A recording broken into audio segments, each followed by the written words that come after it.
নমস্কার বন্ধুরা, life time টিপসে আপনাদের সকলকে স্বাগত। বাড়িতে সোলার সিস্টেম লাগাতে চলেছেন, এই গুরুত্বপূর্ণ কয়েকটি বিষয় জেনে নিন, তাহলে সোলার সিস্টেম লাগাতে কিন্তু অনেক সুবিধা হবে। সোলার সিস্টেম সাধারণত তিন ধরনের রয়েছে। একটা হচ্ছে অন গ্রিড সোলার সিস্টেম, একটা অফ গ্রিড সোলার সিস্টেম এবং আরেকটি রয়েছে হাইব্রিড সোলার সিস্টেম। এই তিনটে সিস্টেম কিভাবে কাজ করে এবং আপনার বাড়িতে কোন ধরনের সিস্টেমটি লাগালে সব থেকে বেশি সুবিধা হবে তার ডিটেলস বিষয়গুলি আজকে আমি আপনাদেরকে বলবো। প্রথমেই বলি on grid solar system.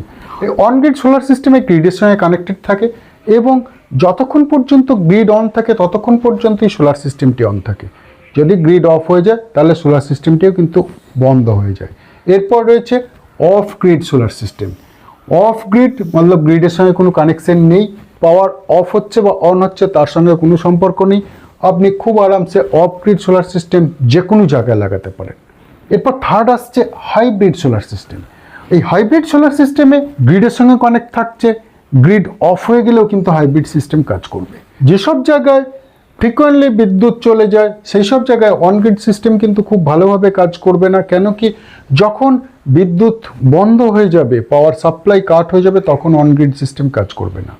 On grid সিস্টেমে কোনো ব্যাটারি লাগছে না, একটা হিউজ অ্যামাউন্টের গভর্নমেন্ট সাবসিডি যাচ্ছেন অন গ্রিড সিস্টেমের উপরে।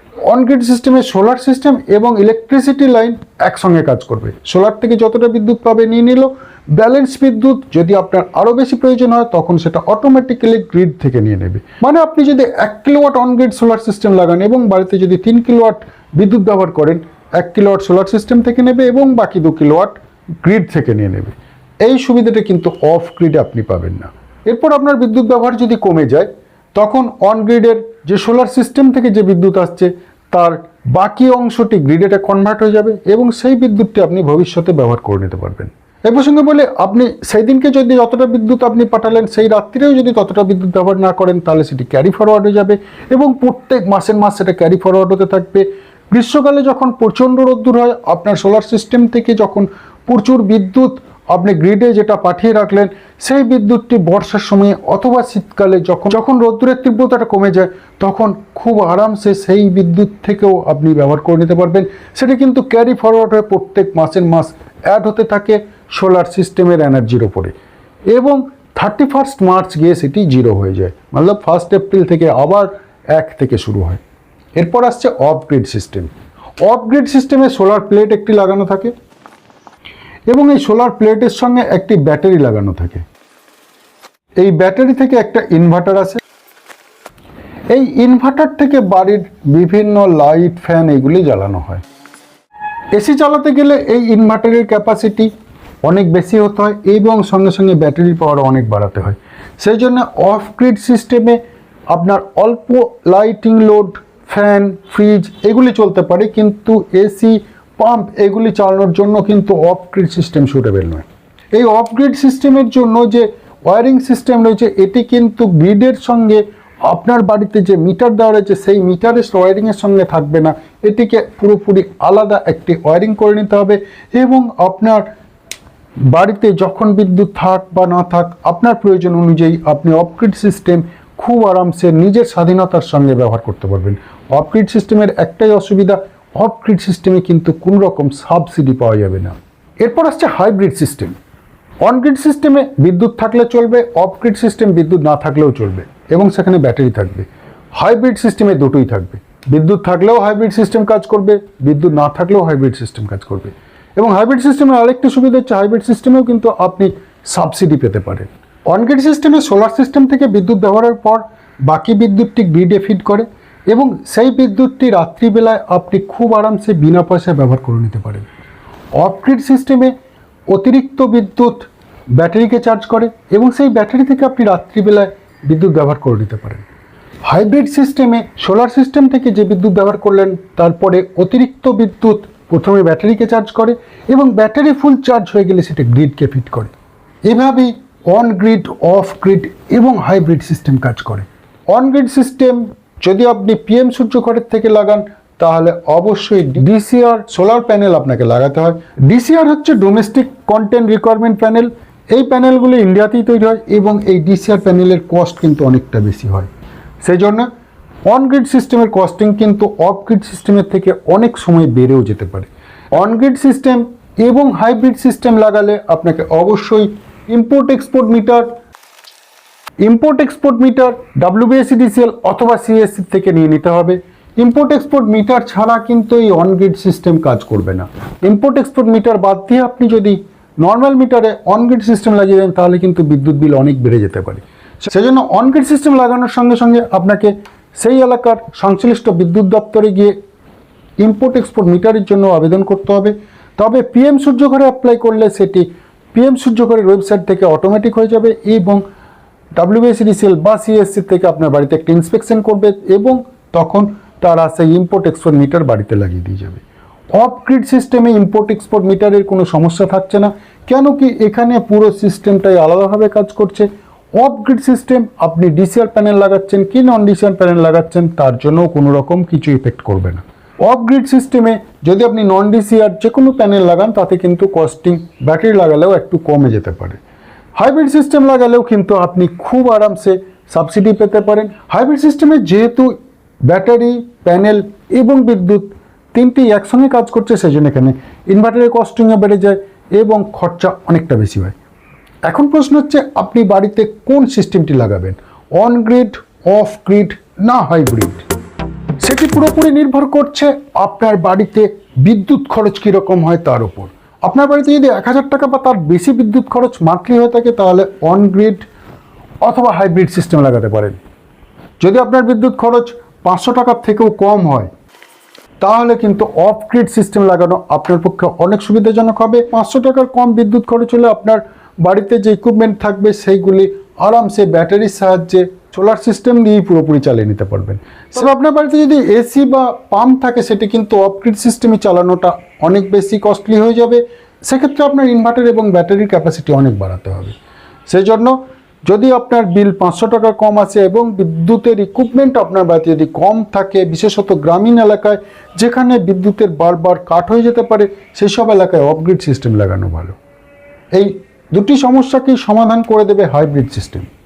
এই হাইব্রিড সিস্টেম আপনি যদি বাড়িতে লাগান তাহলে আরামসে বিদ্যুৎ না থাকলেও আপনি ব্যাটারির থেকে পেয়ে যাবেন, আর বিদ্যুৎ থাকলে পরে তখন গ্রিড থেকে পেয়ে যাবেন। এভাবেই হাইব্রিড সিস্টেমের সব থেকে এফিসিয়েন্সি বেশি হবে। হাইব্রিড সিস্টেম আপনার বাড়িতে লাগানো থাকলে আপনি নিশ্চিন্তে বিদ্যুৎ চলে গেলেও পাওয়ার ব্যবহার করতে পারবেন, অথবা যখন বিদ্যুৎ আসবে তখন বিদ্যুৎ থেকে এবং সোলার থেকে দুই জায়গা থেকেই ব্যবহার করে নিতে পারবেন ইলেকট্রিসিটি এবং আনইন্টারাপ্টেড পাওয়ার আপনি হাইব্রিড সিস্টেমের সাহায্যে পেয়ে যেতে পারেন। তাহলে বুঝতেই পারছেন, যদি 1000 টাকা বা তার বেশি বিল হয় এবং সেই সব এলাকায় যদি বেশি পাওয়ার কাট হয় তাহলে আপনাকে হাইব্রিড সিস্টেম লাগাতে হবে। যদি পাওয়ার কাট খুব কম হয় তাহলে অন গ্রিড সিস্টেম লাগাতে হবে। আর যদি আপনি একটি সেপারেট ডেডিকেটেড সিস্টেম চান তাহলে অফ গ্রিড সিস্টেম লাগাতে হবে। তবে অফ গ্রিড সিস্টেমের জন্য কিন্তু কোনো রকম সাবসিডি পাওয়া যায় না, পুরো কস্ট আপনাকে বেয়ার করতে হবে। অন গ্রিড এবং হাইব্রিড সিস্টেমের জন্য একটা হিউজ অ্যামাউন্টের সাবসিডি পেতে পারেন। 1 কিলোওয়াটের জন্য 30,000 টাকা, 2 কিলোওয়াটের জন্য 60,000 এবং 3 কিলোওয়াট বা তার বেশির জন্য 78,000-এর একটি হিউজ সাবসিডি গভর্নমেন্টের তরফ থেকে পেয়ে যেতে পারে। SC এবং STরা 5,000 টাকা per kilowatt extra subsidy West Bengal গভর্নমেন্টের তরফ থেকে বর্তমান দিনে পাওয়া যাবে। 1 কিলোওয়াটের জন্য 35,000, 2 কিলোওয়াটের জন্য 70,000 এবং 3 কিলোওয়াটের জন্য 93,000-এর সাবসিডি পেয়ে যেতে পারবেন। এখন দেখাবো আপনি সোলার সিস্টেমের ক্যাপাসিটি কীভাবে নির্ধারণ করবেন। অন গ্রিড সিস্টেমের উপর এটি নির্ভর করছে আপনার কত ইলেকট্রিসিটি বিল আসছে তার উপরে। অফ গ্রিড সিস্টেমে এটি নির্ভর করছে আপনি একসঙ্গে কতটা লোড ব্যবহার করবেন তার উপরে, এবং অবভিয়াসলি হাইব্রিডেও নির্ভর করছে আপনার ইলেকট্রিসিটি বিল কতটা আসছে তার উপরে। আপনার ইলেকট্রিসিটি বিল মানলে যদি 1000 টাকার কাছাকাছি আসে তাহলে আপনি 1 কিলোওয়াট সিস্টেম লাগান। 1 কিলোওয়াট সিস্টেম থেকে 100 ইউনিটের কাছাকাছি বিদ্যুৎ তৈরি হবে। 100 ইউনিটের বিদ্যুতের দাম হচ্ছে ইন্টু 7 টাকা যদি করা হয় তাহলে হয়ে যাবে 700 রুপিজ। 1000 টাকার বিল হলে 1 কিলোওয়াট সিস্টেম লাগালে 700 টাকা আপনি সোলার সিস্টেম থেকে পেয়ে যাবেন এবং 300 টাকার কাছাকাছি বিল আপনাকে ইলেকট্রিসিটি ডিপার্টমেন্টকে দিতে হবে। আপনার ইলেকট্রিসিটি বিল যদি 2000 টাকার কাছাকাছি হয় তাহলে আপনাকে 2 কিলোওয়াট সিস্টেম লাগানো উচিত। 2 কিলোওয়াট সিস্টেম আপনি যদি বাড়িতে লাগান তাহলে মান্থলি 200 ইউনিট বিদ্যুৎ উৎপাদিত হবে সোলার সিস্টেম থেকে এবং তার দাম হয়ে যাবে, যদি আমি 7 টাকা করে ধরে নিই, প্রায় 1400 টাকা। 1400 টাকা আপনি সোলার সিস্টেম থেকে পেয়ে যাচ্ছেন। বাকি প্লাস 600 টাকার মতো আপনাকে ইলেকট্রিসিটি ডিপার্টমেন্টকে বিল দিতে হবে। এখন ইলেকট্রিসিটি ডিপার্টমেন্টের নিয়ম অনুযায়ী মিনিমাম বিল আপনাকে দিতেই হয় এবং পার কিলোওয়াট মিনিমাম চার্জ হয়ে গেছে 75 রুপিস ডোমেস্টিকের ক্ষেত্রে। তার সঙ্গে মিটার রেন্ট এবং অন্যান্য খরচ মিলিয়ে প্রায় 85 রুপিস পার মান্থ আপনাকে ইলেকট্রিসিটি বিল মিনিমাম দিতেই হয়। আপনার সোলার সিস্টেমের ক্যাপাসিটি যা হবে অন গ্রিডের ক্ষেত্রে আপনার কানেক্টেড লোডও তাই হতে হবে অথবা তার থেকে বেশি হতে হবে। সেই জন্য 2 কিলোওয়াট সিস্টেম লাগালে আপনাকে যে মিনিমাম চার্জ দিতে হবে পার কিলোওয়াট 75 টাকা প্লাস মিটার রেন্ট 10 টাকা করে চলে আসবে 85 টাকা পার মান্থ, এবং 2 কিলোওয়াট সিস্টেমের জন্য এটা হয়ে যাবে 170 টাকা পার মান্থ। আপনি কোনো রকম বিদ্যুৎ ব্যবহার না করলেও 170 টাকার বিল 2 কিলোওয়াট সিস্টেমের জন্য আপনাকে দিতেই হবে। সেই জন্য সোলার সিস্টেমের ক্যাপাসিটি খুব বেশি করলেও আপনার বিদ্যুৎ বিলটি কিন্তু জিরো কোনোদিনই হবে না। কত টাকার বিল আসছে তার উপর নির্ভর করবে আপনি কত কিলোওয়াট সিস্টেম লাগাবেন। আপনার মান্থলি বিল যদি 2000 টাকার থেকেও বেশি আসে তাহলে আপনাকে 3 কিলোওয়াট সিস্টেম লাগাতে হবে। 3 কিলোওয়াট সিস্টেম লাগালে আপনার ইলেকট্রিসিটি বিল সোলার থেকে যেটা সাশ্রয় হবে সেটি 300 ইউনিট এবং 300 ইউনিট ইন্টু 7 প্রায় 2100 টাকা সাশ্রয় এখানে করতে পারবেন। তার মানে বোঝাই যাচ্ছে পার কিলোওয়াট 700 টাকা করে ইলেকট্রিসিটি বিলের সাশ্রয় আপনি সোলার সিস্টেম থেকে করে নিতে পারবেন। আপনি হাইব্রিড সিস্টেম লাগালেও ঠিক এই পদ্ধতি ফলো করতে হবে।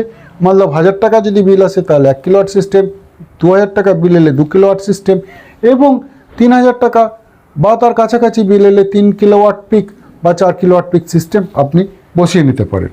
অফ গ্রিড সিস্টেম যেহেতু একটি সেপারেট সিস্টেম হিসাবে কাজ করে সেজন্য অফ গ্রিড সিস্টেমে আপনার বাড়ির কানেক্টেড লোড অনুযায়ী অফ গ্রিড সিস্টেমের সোলার সিস্টেমের ক্যাপাসিটি নির্ভর করবে। সেখানে যদি আপনি এসি পাম্প এগুলি চালান তাহলে 1 টন এসির ক্ষেত্রে ইনিশিয়ালি প্রায় 1400 ওয়াট নিয়ে থাকে এবং 1.5 টন এসির ক্ষেত্রে ইনিশিয়ালি প্রায় 2200 ওয়াটের মতো নিয়ে থাকে।